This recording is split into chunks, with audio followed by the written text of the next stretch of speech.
DGISPR lieutenant general Ahmad शरीफ चौधरी ने अल जजीरा TV को interview में कहा कि भारत ने रियासती सरपरस्ती में दहशतगर्दी को पॉलिसी के तौर पर पाकिस्तान के खिलाफ अपनाया हुआ है। भारत के मजमूम अज़ाइम पाकिस्तान की सलामती बिलखसूस बलूचिस्तान को गैर मुस्तहकम करने की मुनज़्ज़म साजिश है। फितना अल खवारिज की इस्तिलाह उन मुसल्लह गिरोहों के लिए इस्तेमाल की जा रही है जो रियासत और फौज पर हमले करते हैं। फितना अल हिंदुस्तान की इस्तिलाह पाकिस्तान में भारत के हिमायत याफ्ता दहशतगर्दों के लिए इस्तेमाल होती है। चेयरमैन पीपल्स पार्टी बिलावल भुट्टो का यह कहना है कि पाकिस्तान दहशतगर्द ग्रुप्स की पुष्टपनाही नहीं करता। पाकिस्तान कई दिहाइयों से दहशतगर्दी का सामना कर रहा है।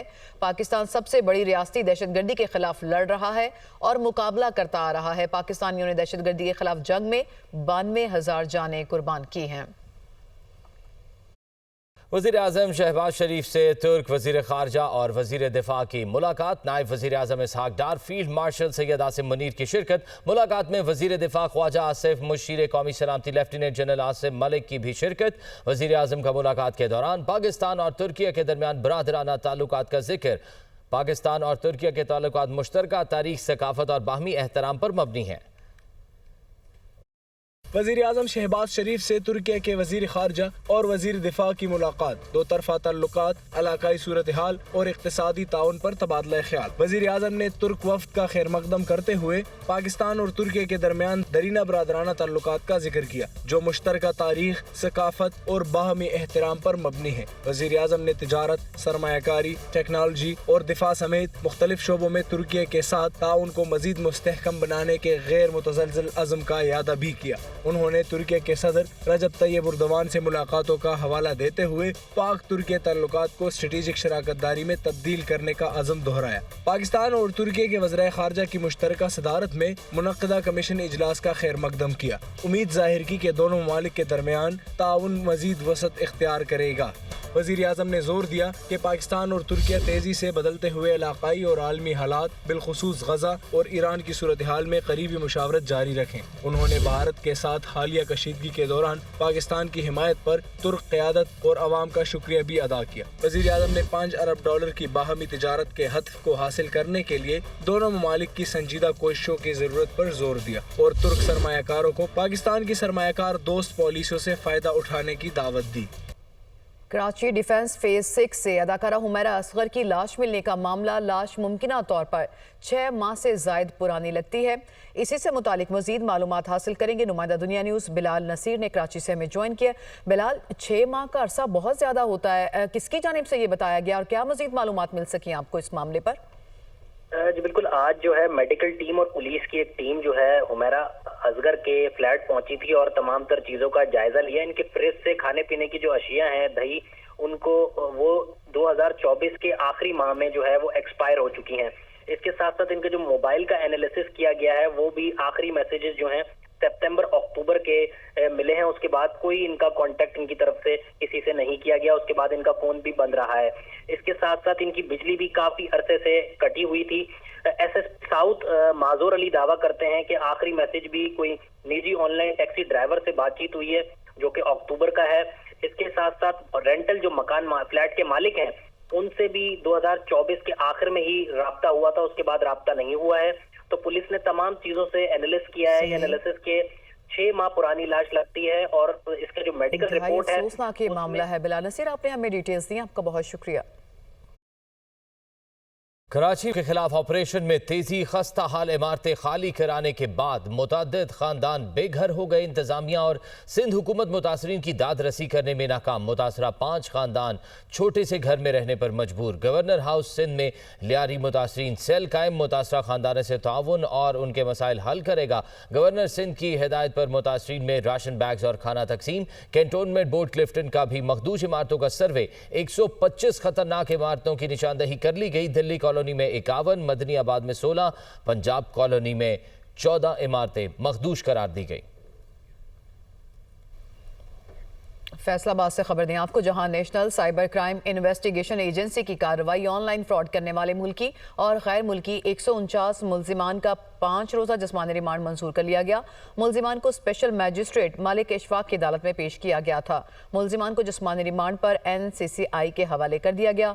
मुलजिमान से मजीद तफ्तीश का सिलसिला जारी है।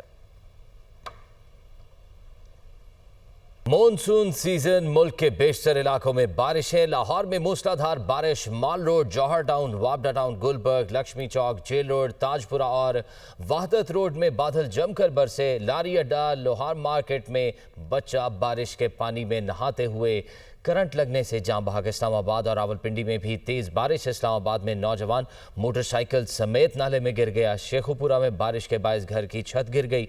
2 बच्चे जान बहक। जेहलम वैली, गौहराबाद में क्लाउड बर्स्ट से घरों और गाड़ियों को नुकसान।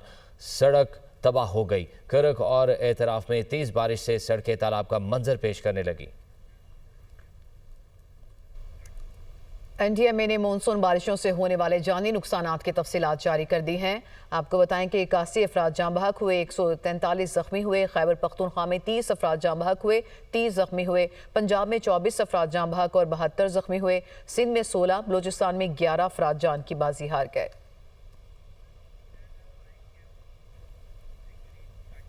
और सानहा सवाद से मुतल्लिक कायम कमेटी ताहाल अपनी तहकीकात मुकम्मल न कर सकी। अब तक 50 से ज़ायद अफसरान और मुतल्लिका अहलकारों के बयानात रिकॉर्ड कर लिए गए हैं।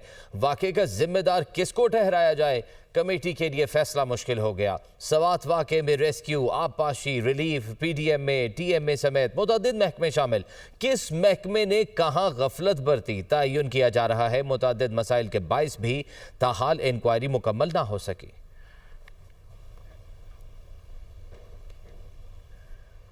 यूरोप में झुलसाने वाली गर्मी ने कहर ढा दिया है। 10 दिन में हलाकतें 2300 हो चुकी हैं। यूरोपीय ममालिक में बढ़ती हुई शदीद गर्मी पर होने वाली तहकीक में होलनाक इंकशाफात हुए। हलाकतें 23 जून से 2 जुलाई के दरमियान बार्सिलोना, मैड्रिड, लंदन और मिलान समेत 12 बड़े यूरोपीय शहरों में हुई। 1500 अमवात बराह रास्त माहौलियाती तब्दीली की वजह से हुई। ज्यादातर बुजुर्ग, बीमार, बच्चे और खुले आसमान तले काम करने वाले अफराद गर्मी का शिकार हुए। तहकीकाती रिपोर्ट के मुताबिक इटली के शहर मिलान में 317 अमवात बराह रास्त मौसमियाती तब्दीली से हुई। मुशीर वज़ीर आज़म राना सनाउल्लाह वफाकी वज़ीर अमीर मकाम की मौलाना फजलुर रहमान से उनकी रिहाइशगाह पर मुलाकात। मुल्क की सियासी सूरत हाल पर तबादला ख्याल। मुलाकात में अकरम खान दुरानी, मौलाना लुत्फुर रहमान, सेनेटर कामरान मुर्तज़ा, सेनेटर मौलाना अताउर रहमान, मौलाना असद महमूद शरीक। मुलाकात में मुर्तज़ा जावेद अब्बासी, हारून महमूद भी मौजूद थे। पंजाब में स्कूलों की आउटसोर्सिंग के शानदार नताइज। स्टूडेंट इनरोलमेंट में 99% और टीचर्स की तादाद में 114% इजाफा हुआ। 60,000 से ज्यादा नौजवानों के लिए बाइज्जत रोजगार के मौके खुल गए। पंजाब में पहली मरतबा डिसिप्लिन, क्लासरूम, लैब और मयार तालीम की बुनियाद पर स्कूल ऑफ द मंथ का अवार्ड का फैसला किया गया। सरकारी स्कूल्स में पहली मरतबा बस सर्विस मुतारिफ कराने का भी फैसला हुआ। वज़ीर आला मरियम नवाज ने स्कूल बस सर्विस के लिए जामे प्लान तलब कर लिया। सरकारी स्कूलों को आउटसोर्स करने से तलबा की तादाद 4,53,000 से बढ़ गई। मरियम नवाज ने यह कहा कि क्वालिटी ऑफ एजुकेशन के लिए टीचर्स की मयारी ट्रेनिंग जरूरी है। सरकारी स्कूलों का मयार अच्छे प्राइवेट स्कूलों से भी बेहतर बनाना चाहते हैं। पाकिस्तान को मौसूल होने वाली तरसीलात ज़र में रिकॉर्ड $8 अरब का इजाफा। गुज़िश्ता माली साल के दौरान तरसीलात ज़र पहली बार $38 अरब 30 करोड़ से तजावुज़ कर गई। स्टेट बैंक के मुताबिक बैरून मुल्क मुकीम पाकिस्तानियों ने माली साल 2024 में $30 अरब 30 करोड़ भेजे थे। तरसीलात ज़र एक साल में 27% बढ़ गई। जून 2025 में मौसूल तरसीलात ज़र का हजम $3 अरब 40 करोड़ 60 लाख रहा।